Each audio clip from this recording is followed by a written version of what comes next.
Hi guys, welcome කියලා පිළිගන්නවා මගේ channel එකට. පහුගිය දවස්වල අපේ රටේ ඇති වුණ දැඩි ගම් වතුර තත්ත්වයේදී මම දැක්ක එක් ප්‍රධාන ගැටලුවක්. මේ ගැටලුව වළංගු වෙන්නේ ගෙදර සූර්ය පැනල පද්ධතියක් සවි කරලා තියෙන අයට. මම දැක්කා සමහර තැන්වල ඉන්වර්ටර්ස් ගිනි අරගෙන තියෙනවා. ඒ ඉන්වර්ටර්ස් ගිනි ගන්න එක අපිට තිබුණා වළක්ව ගන්න.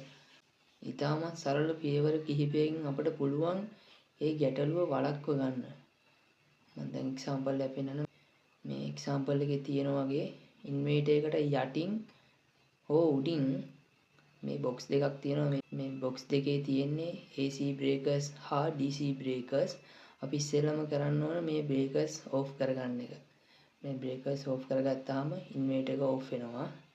අපි ඊළඟට කරන්න ඕන breakers off කරා කියලා වැඩක් නැහැ. උඩින් ජෙනරේට් වෙන කරන්ට් එක පල්ලෙහාට එනවා. ඊළඟට අපි කරන්න ඕන MC board disconnect කරගන්න එක. disconnect කරගන්න අපි යන්න ඕන solar panel සවි කරලා තියෙන දැනට මේ තියෙන MC board අපි මේක disconnect කරගත්තාම කිසිම විදිහකින් පල්ලෙහාට ජෙනරේට් වෙන power එක යන්නේ නැහැ.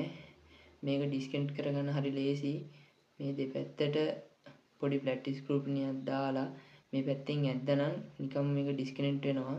එහෙම නැත්තම් ඔයා කරන්න ඕන හරි පරිස්සමට මේකේ ප්ලස් වයර් එකයි මයිනස් වයර් එකයි වෙන වෙනම කපලා අයින් කරන එක. ඒක කපලා අයින් කරා කියන්නේ කිසිසේත්ම පල්ලෙහාට කරන්ට් එක යන්නේ නැහැ. අනිවාර්යෙන් උඩින් එන වයර්ස් ටික ඩිස්කනෙක්ට් කරන්න ඕන. එහෙම නැත්තම් ජෙනරේට් වෙන කරන්ට් එක පල්ලෙහාට එනවා. තියෙන එකම විසඳුම තමයි උඩින් අපි වයර්ස් ඩිස්කනෙක්ට් කරන එක.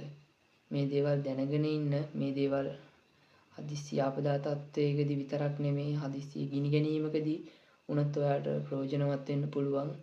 ඒකින්ද තව කෙනෙක් දැනුවත් කරන්න මේක ෂෙයා කරන්න.